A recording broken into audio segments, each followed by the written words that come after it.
आज हम बात करेंगे कोकोपीट के बारे में। पौधे लगाना मुश्किल काम नहीं है, अगर आप सही से मिट्टी तैयार कर ले। दरअसल किसी भी पौधे को लगाने के लिए सबसे ज़्यादा ज़रूरी होता है उसके लिए मिट्टी तैयार करना। मिट्टी में खाद तो मिलाते ही हैं, अगर दूसरा हिस्सा आप कोकोपीट मिलाते हैं तो आपके पौधे की मिट्टी बहुत ही अच्छी और नम बन कर के तैयार होगी, जिसमें आप बहुत अच्छे से प्लांट लगा सकते हैं। तो आज मैं जानकारी दूंगी पूरी कोकोपीट के बारे में। कोकोपीट क्या है, इसे कैसे तैयार किया जाता है और पौधों के लिए कोकोपीट का क्या उपयोग है, आज हम जानेंगे। तो यहाँ पर मेरे पास है ये कोकोपीट का 5 kg पैकेट। आप इस तरह का कोकोपीट का पैकेट कहीं से भी मंगा सकते हैं, लोकल शॉप में मिल जाएगा, नर्सरी में मिल जाएगा, चाहे आप इसे ऑनलाइन परचेज कर सकते हैं। 5 kg का आपको इस तरह से 5 kg, 1 kg और 10 kg इस तरह का ये कोकोपीट का एक पैकेट पूरा मिलता है, जिसे आप ला करके अपने गार्डनिंग में यूज़ कर सकते हैं। ये बहुत ही आसान है यूज़ करना, इसका कोई हार्मफुल नहीं है प्लांट के लिए कि इसका कोई गलत इफ़ेक्ट में पड़ रहा हो प्लांट पर, ऐसा कुछ नहीं है। बहुत ही अच्छा उपयोग है कोकोपीट का। कोकोपीट नारियल की भूसी है।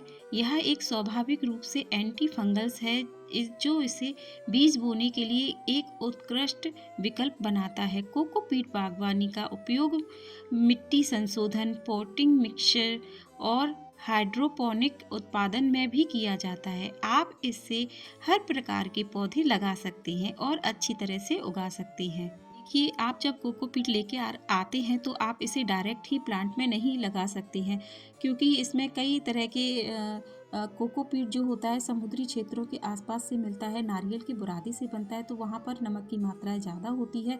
तो हमें कभी भी डायरेक्ट नहीं करना है, हमेशा इसको इस तरह से पानी में भिगो करके अच्छे से डुबो करके पानी डाल देना है। और जब ये अच्छे से फूलना स्टार्ट हो जाए, हमेशा कोकोपीट अपने से 5 गुना पानी सोख लेता है, और पानी सोखने के बाद ये कुछ इस तरह से सॉफ्ट एंड ड्राई के लिए तैयार हो जाता है। मैंने यहाँ पर कोकोपीट भिगोने के लिए बड़े टब का इस्तेमाल किया है, जिससे कि कोकोपीट अच्छे से भीग जाए। जो भी इसके अंदर हार्मफुल चीज़ें होंगी वो एक्स्ट्रा सब पानी में नीचे बैठ जाएंगी और हमारा कोकोपीट अच्छे से साफ़ हो जाएगा। एक बार ही धोना काफ़ी होता है। आप इसे अगर अच्छे से पानी में वॉश कर रहे हैं तो एक बार के पानी में ही काफ़ी है। अगर आप कम पानी की मात्रा ले रहे हैं तो अगर आपको बार बार धोना पड़ेगा 1 से 2 बार, पर आप एक बार में अच्छे से अपना जो टब है उसको फिल कर लीजिए, भर दीजिए, उसमें कोकोपीट डुबो दीजिए और उसको इस तरह से फिर देखिए तुरंत ही ये ड्राई हो जाती है। बहुत ही आसान है इसे साफ़ करना। आप इसको इस तरह से भर दीजिए पानी से, और जब ये पूरा भर जाए आप इसको अच्छे से पानी निचोड़ कर सुखाने के लिए रख दीजिए। 1 से 2 दिन अच्छे से सुखाने के बाद आपकी कोकोपीट अच्छे से तैयार हो गई है।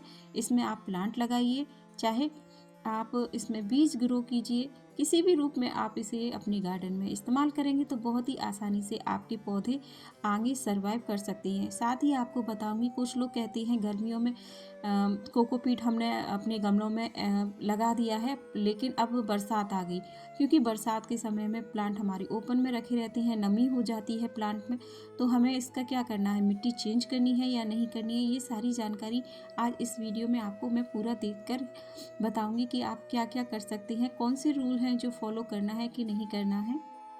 कोकोपीट किचन गार्डन में इस्तेमाल करके आप कई प्रकार की सब्जियां लगा सकते हैं। कोकोपीट के पौधों में डालने से मिट्टी में नमी बनी रहती है, साथ ही कोकोपीट को मिट्टी में डालने से जंगली घास नहीं उगता है। तो इतने सारे इसके बेनिफिट तो है ही हैं। कोकोपीट लंबे समय तक नमी बनाए रखते हैं, तो अगर आप कहीं जा रहे हैं और आपके पौधों को आपने कोकोपीट डालकर तैयार किया है, मिट्टी तैयार की है, तो आपको कम से कम 4-5 दिन तक पानी डालने की चिंता नहीं रहेगी। इसके अलावा बिना पानी के भी कोकोपीट में पौधे 10 दिन तक आराम से चल जाते हैं, सूखते नहीं हैं। तो देखिए, यहाँ पर अच्छे से मैंने टब में पानी फिल कर दिया था, और फिल करने के बाद मैं इसको इस दोनों हाथों की मदद से इसका पानी निचोड़ करके इसको ड्राई होने के लिए रख देंगे। तो ये प्रोसेस करना बहुत ज़रूरी है।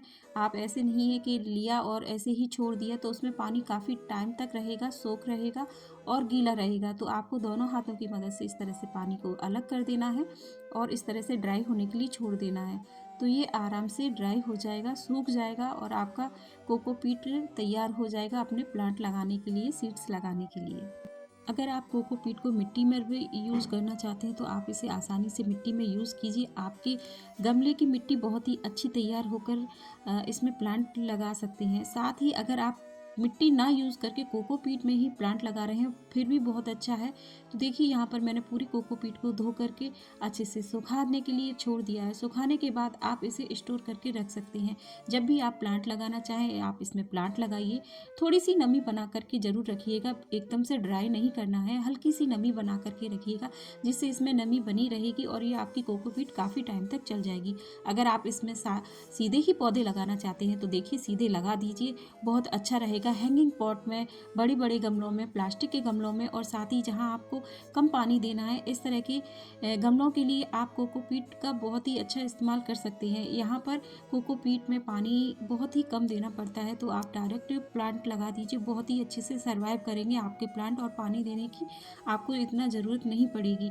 साथ ही अगर कोकोपीट और मिट्टी मिक्स करके आप प्लांट लगा रहे हैं फिर भी बहुत अच्छा है। दोनों ही कंडीशन में आपके प्लांट बहुत अच्छे से ग्रोथ करते हैं। तो आपको यह जानकारी कैसी लगी प्लीज़ कमेंट कर बताइएगा और साथ ही यह भी बताइएगा कि आप अपने प्लांटों में कोकोपीट का इस्तेमाल कर रहे हैं या नहीं कर रहे हैं। अभी तक नहीं किया है तो प्लीज़ आप कर सकते हैं, बहुत ही अच्छा इसका रिजल्ट देखने को मिलता है। आपके प्लांट की ग्रोथ अच्छी होती है, हेल्दी प्लांट होते हैं, पानी कम देना पड़ता है और साथ ही जो कीट वगैरह खरपतवार होते हैं वो आपके प्लांट में नहीं उगते हैं। तो इस तरह से आप गार्डनिंग में कोकोपीट का इस्तेमाल कर सकते हैं। दोस्तों आपको यह जानकारी कैसी लगी प्लीज़ कमेंट कर बताइएगा। चैनल पर नए हैं तो चैनल को सब्सक्राइब कीजिए, वीडियो को लाइक कीजिए और कमेंट कर बताइएगा कि आपने अपनी गार्डनिंग में कोकोपीट का इस्तेमाल किया है या नहीं किया है।